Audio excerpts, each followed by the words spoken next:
Graças a Deus. Meus irmãos, a paz do Senhor. Amém. Meus irmãos, a paz do Senhor. Amém. Graças a Deus. Como é bom poder estar na casa do Senhor, poder adorar a Ele na beleza da sua santidade, a Ele que tem sido nosso auxílio, a nossa salvação e a nossa alegria. É bom poder estar aqui com os irmãos mais uma vez, para louvarmos ao nome de Deus e também compartilhar da sua palavra. Que Deus continue abençoando a esta querida igreja, especialmente na pessoa do pastor Antônio de Paula, é isso mesmo? Deus abençoe o senhor, juntamente com a sua comitiva de obreiros, Deus continue abençoando, também na pessoa do nosso querido irmão Ezequiel, muito obrigado pelo convite, pelo carinho, pela recepção, Deus continue te honrando, cada dia mais para a glória de Deus. Saudando esses homens de Deus, eu quero saudar também todos os obreiros que estão presentes aqui no púlpito, na nave da igreja. Que Deus abençoe cada um dos irmãos em nome de Jesus. Queridos, abra sua Bíblia comigo, por gentileza, na primeira carta de Paulo a Timóteo, capítulo de número 1, versículo de número 18 e 19. E depois você vai pular umas folhinhas aí da sua Bíblia e vai localizar 2 Timóteo, capítulo de número 2, versículo de número 1. Aqueles que puderem ficar em pé, para junto fazermos a leitura da palavra do Senhor. 1 Timóteo, capítulo de número 1, versículo de número 18 e 19. Bendito seja o nome do Senhor. Diz assim a palavra de Deus: Timóteo, meu filho, dirijo essa orientação a ti, levando em consideração o que as profecias anunciaram ao teu respeito. Com base nelas, luta o bom combate, perseverando a fé e a boa consciência, porquanto algumas pessoas, vindo a rejeitá-la, naufragaram na fé. Carta de Paulo, segunda carta de Paulo a Timóteo, capítulo de número 2, versículo de número 1, diz assim: Tu, portanto, meu filho, fortifica-te na graça que há em Cristo Jesus. Eu gostaria que toda a igreja, com voz forte de alguém que comeu muito bem no almoço desse domingo, pudesse repetir comigo aqui nessa noite o versículo de número 1 do capítulo de número 2 de 2 Timóteo. Vamos lá? 1, 2, 3. Tu,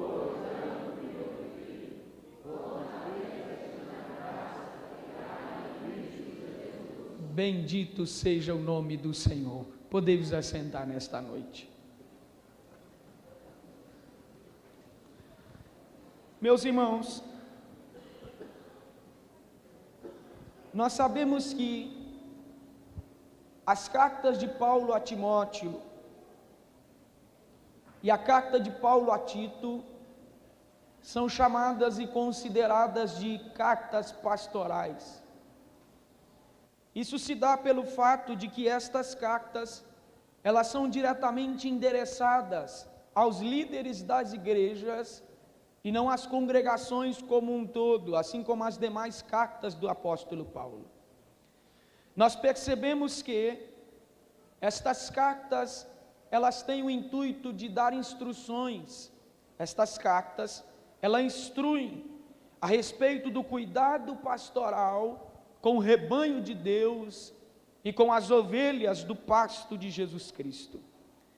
Estas cartas pastorais são as últimas cartas do ministério do apóstolo Paulo, pois assim, quando ele está escrevendo a segunda carta a Timóteo, Paulo já estava na sua última prisão, da qual dali ele não sairia mais vivo.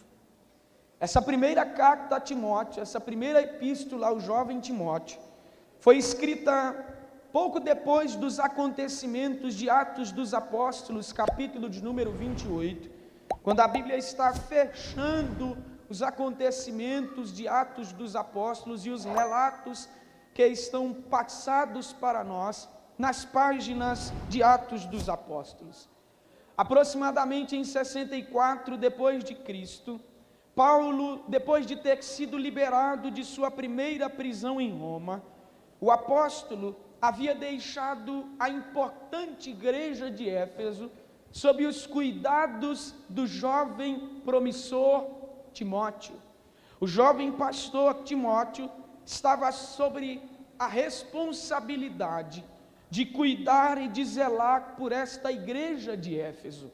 Agora, nós podemos parar para poder analisar um pouquinho sobre quem é este jovem promissor Timóteo, que a Bíblia Sagrada, no Novo Testamento, tem diversas citações acerca deste jovem, ao lado do apóstolo Paulo.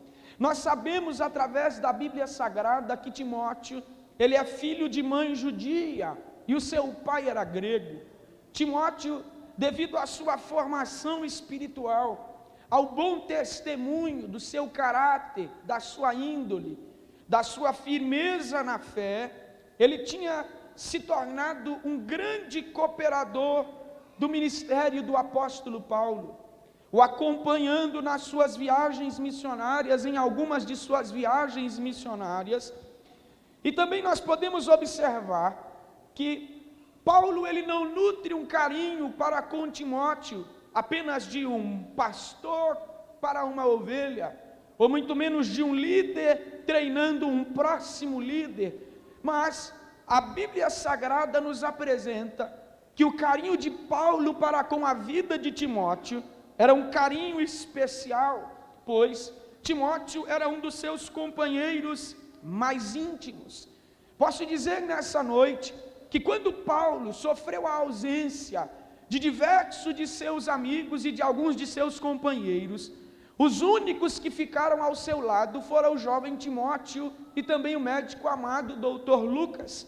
Por isso, nós percebemos um carinho tão grande de Paulo para com a vida de Timóteo, que Paulo tem a ousadia de chamá-lo de o meu verdadeiro filho na fé. Paulo tem este carinho especial pela vida deste jovem Timóteo, que desde pequeno foi instruído nas Escrituras, fortalecido na fé por berço materno, por parte de sua mãe Eunice e de sua avó Lloyd. Timóteo era um jovem de temperamento tímido. Oh, meu Deus do céu, vamos lá. Timóteo era um jovem que tinha algumas de suas características. Quais são as características do jovem Timóteo? Nós percebemos que Timóteo, ele tinha algumas características do seu temperamento e algumas características para exercer o ministério. Percebemos quais são essas. Sabemos, irmãos, que Timóteo, com toda certeza, segundo os comentaristas bíblicos, ele estava sendo treinado para ser o sucessor do apóstolo Paulo. Timóteo é quem iria dar sucessão ao apóstolo Paulo, depois que esse deixasse de exercer a sua carreira. Mas nós percebemos alguns obstáculos, segundo a ótica humana, de que talvez o apóstolo Paulo, pela ótica humana, houvesse se equivocado para a escolha de Timóteo ser o seu sucessor. E quais são essas? A primeira que a gente encontra de cara, logo assim de nota, é que ele era um jovem. Diga comigo, um jovem. Diga mais forte, diga um jovem. Sem medo, diga um jovem.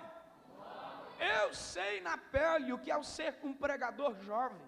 E talvez algum dos obreiros que aqui estão também sabem como é difícil se tornar um obreiro jovem. Hoje talvez a maioria da mente dos líderes estão se abrindo, mas o jovem, para exercer cargos ministeriais ou para exercer algumas atividades na igreja, sempre nós temos um olhar assim meio que desconfiado, uma pestana levantada, a outra abaixada, gente com um olho no peixe, o outro no gato, porque jovem pode ser um pouquinho imprevisível ou talvez até inconstante.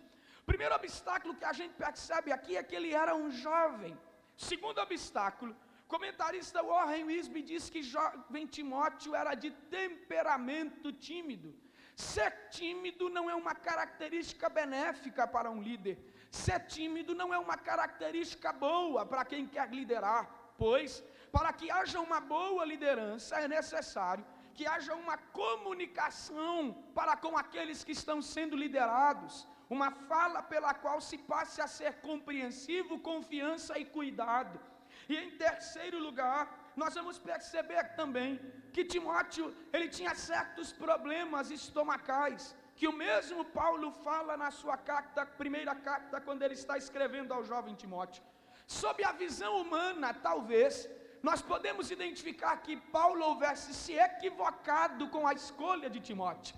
Só que o que nós podemos dar glória a Deus aqui dentro desse texto, é que quando se há uma liderança espiritual, o desejo de se levantar alguém não parte do coração do homem, mas o Espírito Santo de Deus, que é o dono, que é aquele que trabalha no meio da igreja, que ousa consultar o coração do dono da igreja, ele não aponta as cabeças erradas.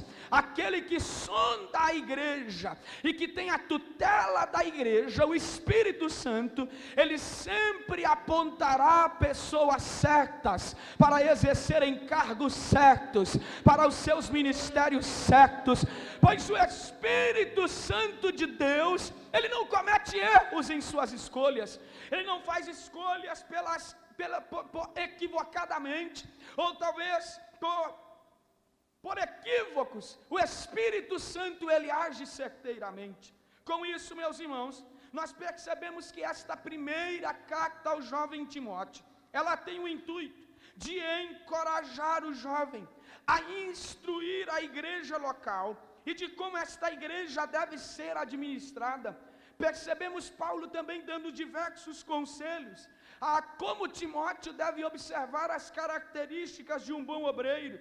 Também percebemos Paulo exortando a Timóteo acerca de uma vida santa e irrepreensível diante de Deus.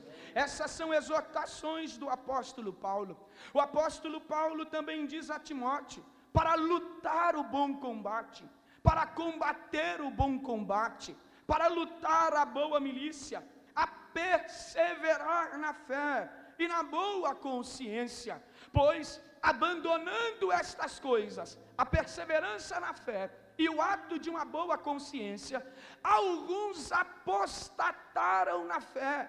E assim, ele usa o exemplo de Alexandre e de Himeneu, que haviam se apostatado na fé, abandonando a perseverança na fé, abandonando a boa consciência. Pois, irmãos, olhe para mim aqui nessa noite e preste atenção no que eu vou lhe dizer agora. Nenhum de nós aqui, se não tivermos vigilância em nossa caminhada, não estamos isentos de apostatar na fé. Pois, se nós não mantermos vivo no nosso coração a perseverança, se nós não tivermos a boa consciência, se nós não fizermos por onde a fé em Cristo Jesus permanecer inabalável no nosso coração, nós corremos o risco de naufragar na fé. E permita-me ser um pouquinho duro aqui nessa noite, Jesus não tem nada a ver com isso. O Espírito Santo não tem nada a ver com isso, os céus não tem nada a ver com isso, pois cabe a nós zelar pela nossa fé, zelar pela boa consciência, zelar pela nossa salvação, zelar por aquilo que os céus, Ele entregou nas nossas mãos. Paulo está apontando para Timóteo que alguns naufragaram na fé e se tornaram apóstatas, pois naquele tempo haviam-se grandes perigos que estavam rondando a igreja. E olha para mim, eu não digo do perigo das perseguições, aonde estava estourando as perseguições contra a igreja, aonde estava estourando o fechamento das casas de oração, aonde os crentes estavam sendo perseguidos, torturados, mortos, condenados. Este é um perigo que não abala a fé de ninguém, pois todo aquele que ama Jesus Cristo de verdade, considera a morte não como um terror, mas sim como uma aliada, que o fará chegar nas mansões celestiais. Agora, o que era perigoso nesse tempo, eram os falsos mestres, as falsas doutrinas, as fábulas, os ensinos judaizantes, as perversões dos ensinamentos cristãos apostólicos, o gnosticismo. Havia uma mistura de ensinamentos, começando a chegar nos púlpitos das igrejas.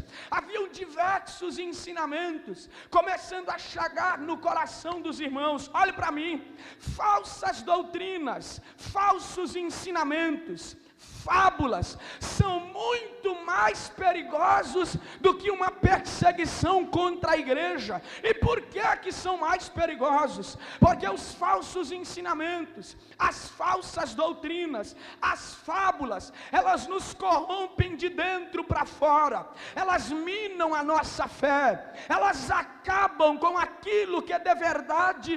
Devemos depositar a nossa fé e a nossa confiança. Isso é de veras perigoso, é hostil, é algo que acaba com alguns que abrem o seu coração para este tipo de ensinamentos. E no tempo que Timóteo começaria estava pastoreando, os ensinamentos falsos estavam lá. Por isso, o apóstolo Paulo, ele está incitando a Timóteo a combater este bom combate. Só que olhe para mim, Paulo está apresentando para Timóteo que a coisa só começou. Pois no capítulo de número 4, ele diz assim para Timóteo: Timóteo, meu filho, o Espírito Santo tem me dito, o Espírito Santo tem revelado, o Espírito Santo tem afirmado, Timóteo, que nos últimos tempos muitos se apostatarão da fé. Timóteo, meu filho, eles vão dar ouvidos à doutrina de demônios, aos falsos mestres, possuídos por espíritos enganadores, impelidos por demônios. E onde esse pessoal vai estar? Nos púlpitos, nas galerias da internet. Hoje nós conseguimos perceber os diversos ensinamentos falsificados, cujos falsos mestres disseminam no meio do povo de Deus. Eles têm o seu discurso polido, a sua voz mansa, suas palavras que cativam e prendem as mentes das pessoas. Os falsos mestres, eles são impelidos por Satanás para penetrar na igreja sorrateiramente e assim a seduzir aqueles que estão na fé em Jesus Cristo, pervertendo os ensinamentos, o arrancando do rebanho de Cristo Jesus e os levando para os seus próprios anseios, os seus desejos, como massas de manobras a serem manipuladas. Esses indivíduos afastam os crentes da verdadeira fé cristã. Esses falsos mestres não têm o intuito de edificar a igreja, nem de levar as pessoas a um relacionamento mais profundo com Jesus, mas eles têm o desejo de arrebanhar discípulos, de granjear discípulos, para avolumar os seus grupos e promover com facilidade as suas ideologias na cabeça das grandes massas. Porém, Paulo, sendo revelado pelo Espírito Santo, já estava prevendo tudo isso. E no versículo de número 6, ele diz assim para Timóteo: Timóteo, meu filho, mas tu, porém, sendo obreiro nutrido pela palavra de Deus, fortaleça os seus irmãos. Paulo, ele olha para Timóteo e diz assim: Timóteo, mas tu orienta os seus irmãos como bom ministro, nutrido pela palavra de Deus, como bom ministro, nutrido pela palavra de Deus, nutrido pela palavra de Deus. Sabe o que é isso, irmãos? O que nos fortalece na fé ainda é e sempre será a viva e eficaz, inerrante e profunda palavra de Deus, a nossa Bíblia Sagrada. Jeremias, no capítulo de número 15, versículo de número 16, quando ele estava levantando uma lamentação, ele diz assim: quando a tua palavra foi achada e encontrada, Senhor, eu comi cada frase e digeri no meu íntimo, elas me nutrem dia após dia, são a minha satisfação e o meu júbilo maior. Jesus, quando foi tentado no deserto, a primeira coisa que o diabo fez foi tentar usar a sua fome contra ele, dizendo assim: se você é verdadeiramente o Filho de Deus, transforma estas pedras em pães. Jesus olha para Satanás e diz: aqui não, eu sei que nem só de pão viverá o homem, mas sim de toda a palavra que sai da boca de Deus. Você sabe o que é que alimenta a gente? Palavra de Deus. Você sabe o que incendeia o coração da gente? Palavra de Deus. Você sabe o que mantém viva a nossa fé? Palavra de Deus. Você sabe o que é que nos faz amadurecer na fé? Palavra de Deus. É por isso que Pedro, na sua segunda carta, capítulo de número 2, versículo de número 2, ele diz à igreja dizendo assim: desejai o leite puro espiritual, a fim de que vardes crescendo, crescendo, crescendo, crescendo. O que faz crente amadurecer na fé não são conferências de destravamento de mente com as coaches que estão espalhados nos púlpitos do Brasil. O que faz crente amadurecer na fé não é processo e propósito. O que faz crente amadurecer na fé é comer da palavra de manhã, é comer da palavra de tarde, é tomar da palavra de noite. É ela que nos faz crescer na fé.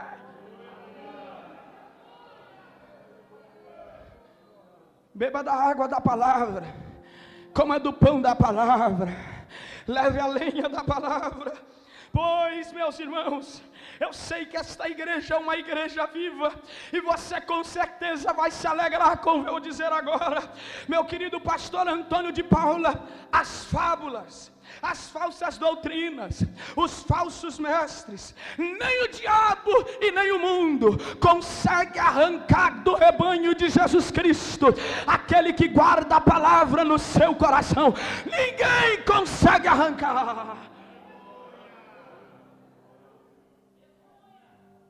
Paulo também compara para Timóteo, no capítulo de número 6, versículo de número 12, mais uma vez a caminhada para que ele viesse lutar o bom combate, essa boa milícia, exposta por Paulo, no capítulo de número 6, versículo de número 12, em seu termo original no grego, ele quer dizer agonizar.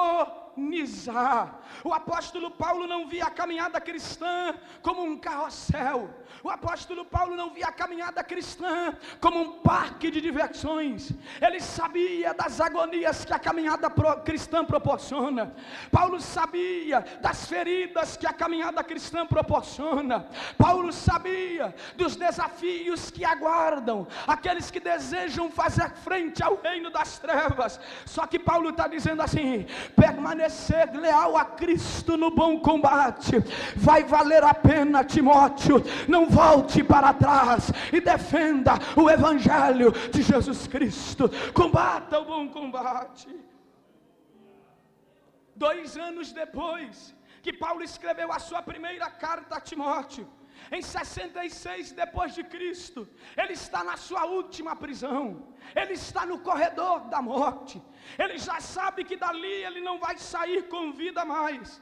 Então ele deixa os seus últimos ensinamentos ao bom soldado de Jesus Cristo, o jovem Timóteo. No capítulo de número 2, versículo de número 1, Paulo diz assim para Timóteo: Timóteo, meu filho, fortifica-te na graça que há em Cristo Jesus.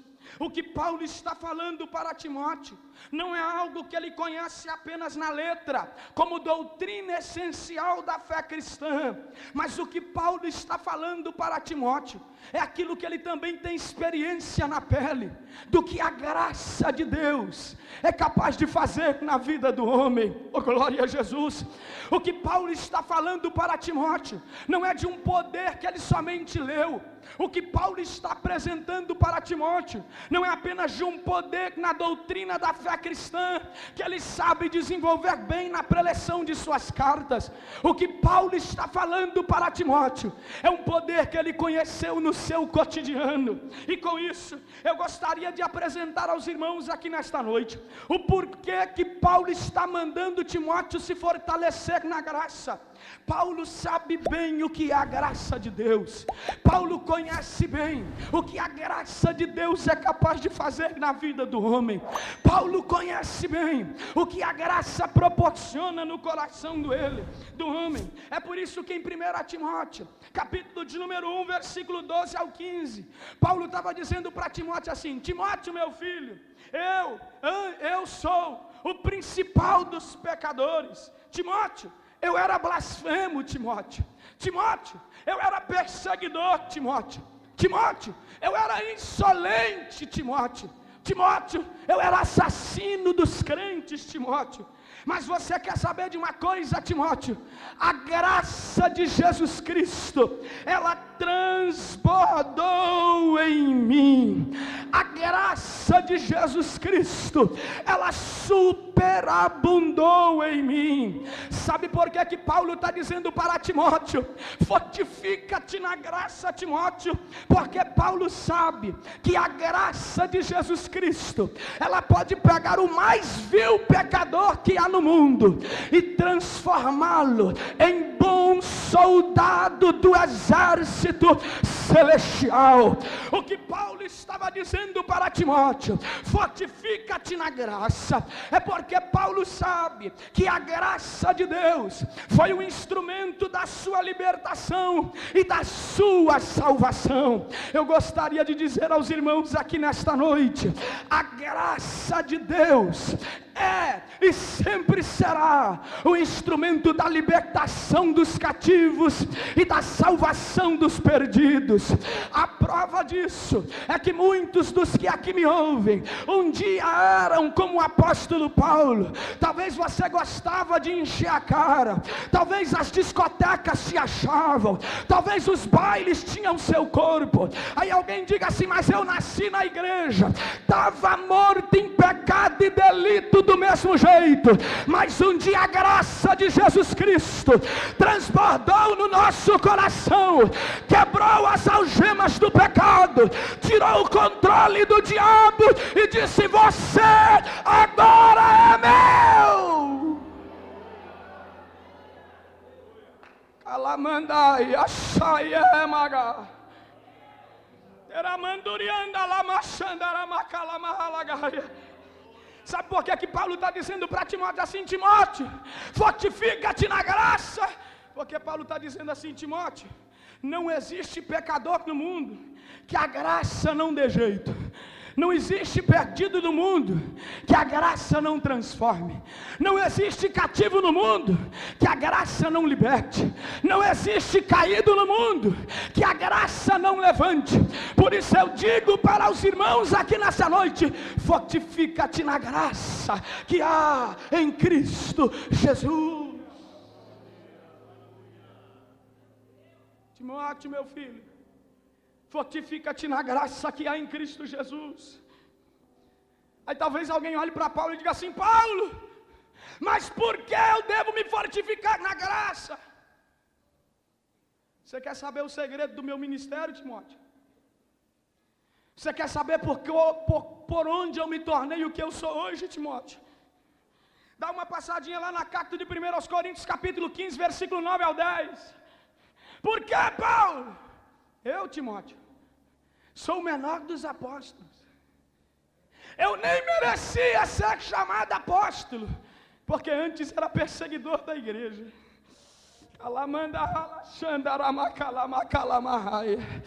Mas você quer saber de uma coisa, Timóteo? O que eu sou hoje, eu tenho a ciência, não são pelas minhas próprias capacidades, Timóteo.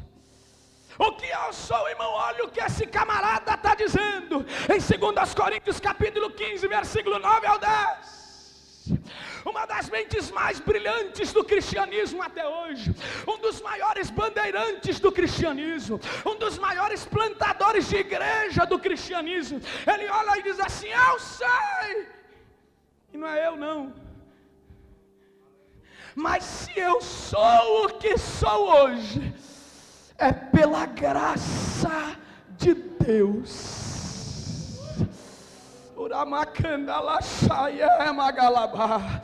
Talvez, meu querido amigo Ezequiel, tem gente que pensa assim: mas como eu vou ser alguma coisa? Como eu vou ser um bom professor de escola dominical? Como eu vou ser um bom pastor de igreja? Como eu vou ser um bom presbítero? Como eu vou ser um bom diácono? Como eu vou ser um bom pregador? Meu filho, eu lhe digo uma coisa aqui nessa noite, sem medo de errar: só coloca a tua vida no altar de Deus e fica na brecha, porque a graça vai cuidar do resto, a graça vai fazer o resto, a graça de Deus. Não, não, não, não, não, não, não, não, não. Eu sou um pregador e eu posso dizer: o pregador não é um bom pregador por causa de sua oratória, por causa de sua homilética, seu conhecimento teológico, isso é muito bom, mas se ele sabe, se ele é alguma coisa, é a graça de Deus operando na vida do pregador. Um cantor não é um bom adorador somente porque ele tem uma voz bacana, ele conhece dos tons, ele não sai do tom, ele conhece as técnicas vocais, mas é a graça de Cristo Jesus, é a graça de Cristo Jesus. Com todo respeito aos obreiros e à liderança que aqui estão, mas nós não somos ou não seremos bons líderes, ou nós não seremos bons pastores e obreiros por conta de nosso carisma, nosso olhar sorridente, nossa aparência bem formal, mas tudo que somos é pela graça de Deus que está operando em nós. Tem um louvor por aí, meu amigo, que está bombando nos rios do Instagram. É um corinho de igreja muito pentecostal que diz assim: se puxar da tomada, não prega, não canta e não faz mais nada. Eu mudo a letra do louvor aqui nessa noite e digo para os irmãos: se tirar a graça de Deus dos ministros do Senhor, não canta, não prega e não faz mais nada, pois é a graça de Deus que opera, é a graça de Deus, é a graça, é a graça, é a graça de Deus.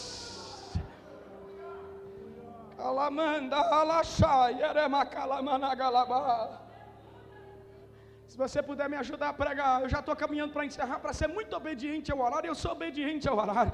Faça um carinho no ombro de alguém que está do teu lado, diga para ele assim: a graça de Deus, meu filho, é a graça de Deus.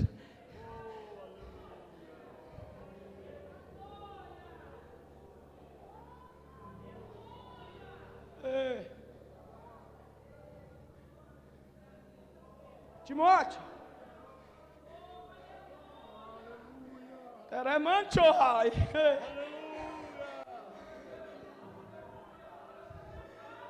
Elemanto e Ramacheika. Olha para mim, Timóteo, fortifica-te na graça que há em Cristo Jesus. Por quê, Paulo? Timóteo, a graça de Deus é um instrumento do meu sustento. Como assim, Paulo? Dá uma passadinha lá em 2 Coríntios, capítulo de número 12. O que é que tem lá, Paulo? Timóteo, eu tenho um espinho na carne,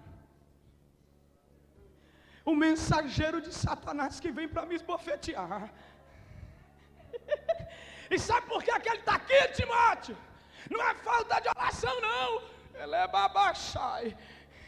Eu já orei 3 vezes. E depois que eu orei, Deus me deu a resposta, Timóteo.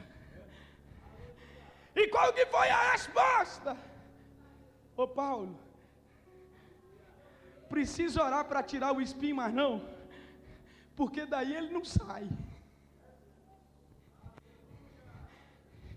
Você sabe por que eu estou chegando até aqui?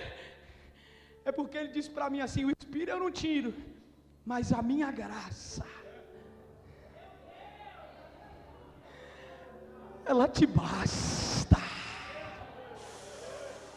Uramanto e remachando calai.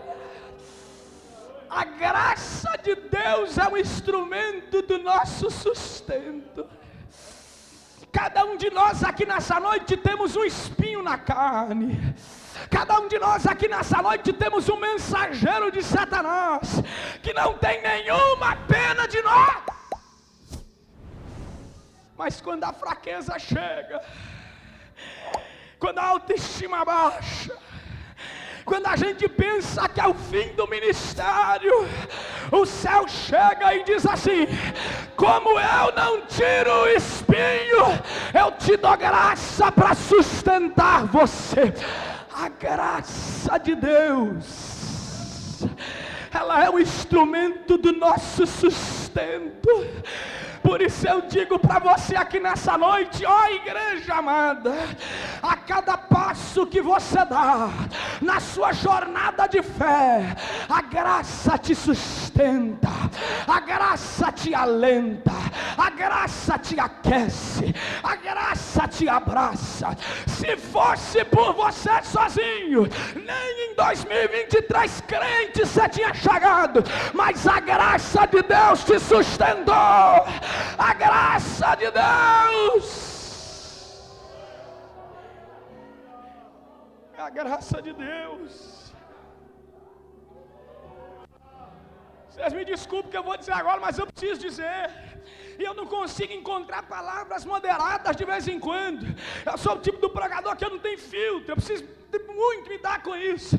Mas eu sei, juventude, o que é ser um jovem de 21 anos e crente no século que nós estamos vivendo. Hoje em dia você não tem paz para colocar um fundo musical no YouTube, que de repente um anúncio imoral é colocado nos nossos ouvidos. Você não tem paz para assistir uma televisão. Você não tem paz para ver anúncios por aí. Não tem paz para andar na rua. As músicas que são propagadas nos atos dos outdoors, nos sons, nos automóveis, nos ônibus, seja onde que for, a gente não tem paz. É imoralidade, é pornografia, é perversão, é o mundo chamando a gente. Mas sabe o que nos sustenta? É a graça de Deus. Você sabe o que é que nos abraça?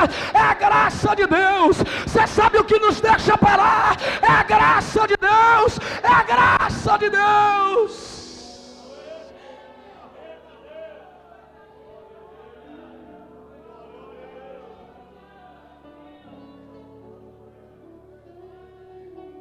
Bom soldado, bom soldado, você tem coragem de levantar sua mão, bom soldado? Você tem coragem de levantar sua mão assim, bom soldado, lá em cima? A graça de Deus está aqui.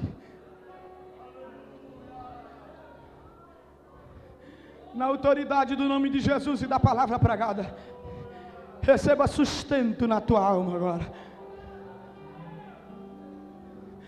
Da ponta deste altar à porta desta igreja, onde houver um coração aberto, uma mão levantada e uma boca dando glória a Jesus Cristo, receba sustento na noite deste dia 15 de janeiro. A graça de Deus não vai deixar você parar não. A graça de Deus não vai deixar você desistir não. O espinho vai estar lá, o mensageiro de Satanás vai chegar, mas a graça renova você.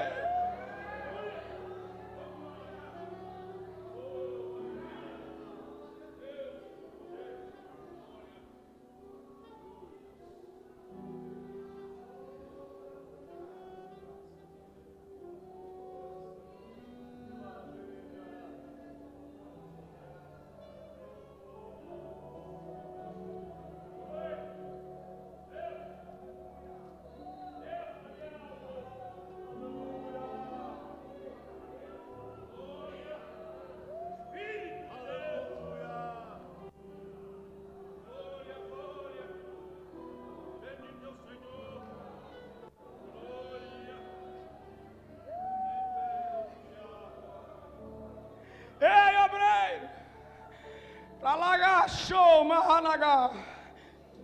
O que te sustenta na frente deste departamento, o que te sustenta na frente desta igreja, nos teus dias você diz assim: nunca mais eu volto para lá.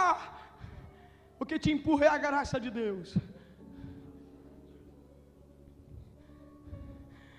Naquele dia que você diz: eu nem sei porque que eu estou falando isso, mas o Espírito Santo de Deus está me dizendo. Naquele dia que você diz assim: nunca mais eu volto para aquela sala de aula. A graça de Deus sustenta você. A graça de Deus sustenta você. A graça de Deus sustenta você.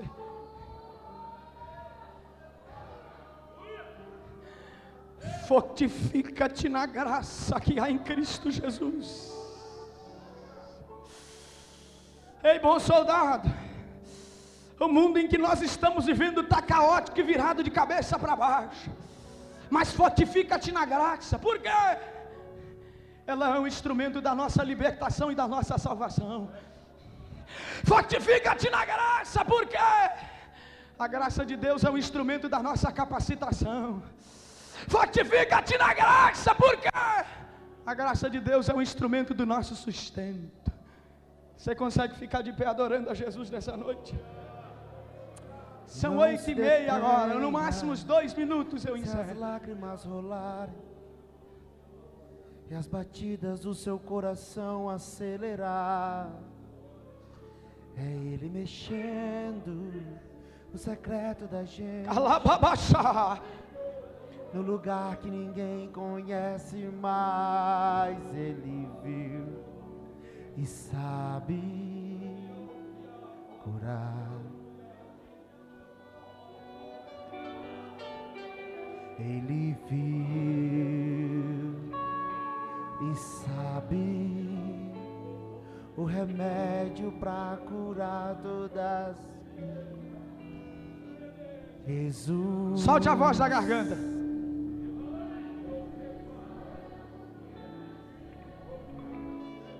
Solte a voz, solte a Tua voz. presença é o meu remédio. Solte a voz. Jesus, eu não quero ouro nem prata, só quero que cuide de mim. Eita, que presença é essa? Ele te conhece. Presença que mexe, confronta com tudo aqui dentro da gente. Ele te sonda. Que traz arrepio na alma e a gente. Ele te sente descreve Jesus. com detalhes. Não perca dinheiro e perca, só não quero tua presença.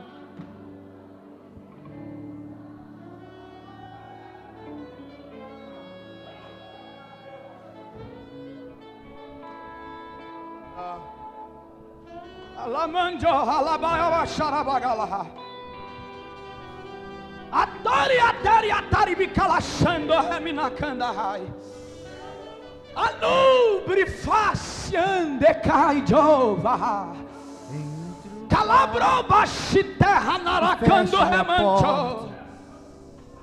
Chegou a hora de falar com Deus. Dobre os joelhos e sinta a presença que toma todo este lugar. Sinta a glória de Deus.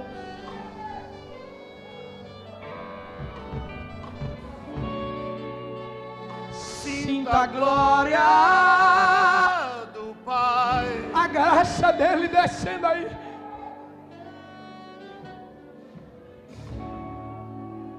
Não se detenha se as lágrimas rolarem e as batidas do seu coração acelerar. É Ele mexendo. Sabe o que ele está fazendo? É mexendo, no secreto da gente, firmando, no lugar que ninguém renovando, conhece, mas Ele não te deixa parar. Ele viu E sabe curar. Ele viu e sabe o remédio para curar toda ferida. Jesus, tua presença é o que eu mais quero. Tua presença é o meu remédio.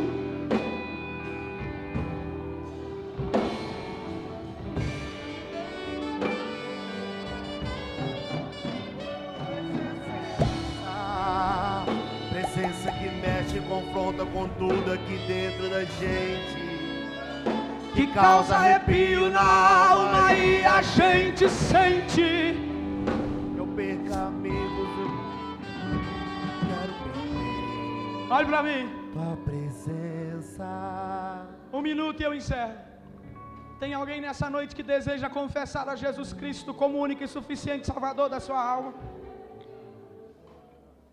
Alguém em nosso meio que se afastou da igreja? E hoje é a noite oportuna que a graça de Deus achou você. Tem alguém nessa situação nessa noite? Tem uma moça ali atrás, vem cá na frente, minha filha. Você vai dar glória a Jesus agora ou vai deixar para amanhã? Alamanda calaija alamacandaramalabá. Cadê uma moça de Deus para abraçar ela aqui?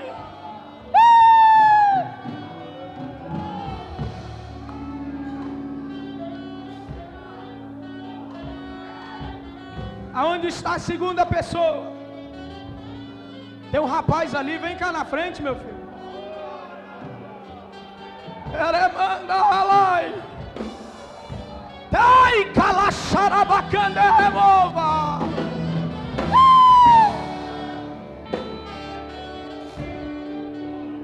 Cadê a terceira pessoa? Levante a mão.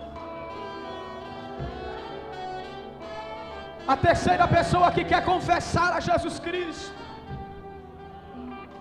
que quer reconciliar com os céus nesta noite, levante a sua mão bem alto, porque eu quero orar por você. Tem mais alguém nessa noite? Se tem, não quer, que o céu está vindo mais um rapaz ali. Ei! Ai, Jomanda Rassaica!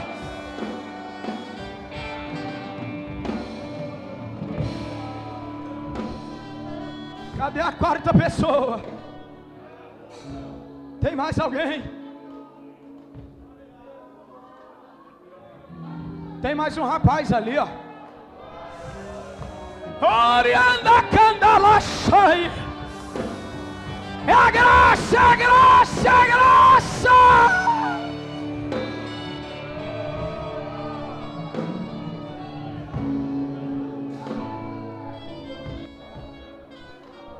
Tem mais alguém? Tem mais alguém nessa noite? Se tem, não quer, que os céus lhe preparem uma próxima oportunidade. Eu deixo com a liderança está orando por estas vidas. Que Deus abençoe. Mas pode orar. te darei Estenda as mãos para cá. a minha canção. Quem está aceitando Jesus aqui? Está voltando? Você está aceitando ou está voltando? Está voltando? Está voltando? Voltando ou aceitando Jesus? Reconciliando. Reconciliando ou aceitando Jesus? E contemplo. E o Senhor? Todos aqui estão reconciliando com Jesus nesta noite. Estenda a mão para cá. Jesus, eu apresento nas tuas mãos a vida de cada um desses aqui que estão aqui à frente, Senhor. Essas 4 vidas que decidiram pegar o caminho de volta hoje. É a graça do Senhor, meu Pai, que está sobre estas vidas aqui nesta hora. Jesus, eu faço um pedido especial ao Senhor. Firma os passos destes jovens no teu evangelho, Jesus. Não deixa, meu Pai, que o mundo consiga arrastá-los daqui. Senhor, fortaleça eles na tua graça. Fortifica-os na tua palavra, Jesus. Fazendo, meu Pai, com que eles combatam o bom combate da fé. Meu Pai, que o pecado não venha o seduzir para fora deste rebanho, que o diabo, meu Pai, não consiga armar ciladas para destruir a vida desta moça e destes rapazes. Na autoridade do nome de Jesus, eu abençoo estas vidas aqui agora, na autoridade do nome de Jesus. Que toda algema do diabo, que toda garra do pecado seja lançada em terra pelo poder do nome de Jesus. Seja livre, seja liberto e receba o abraço do Pai que te recebe nesta noite, em nome de Jesus. Quem pode glorificar a Deus?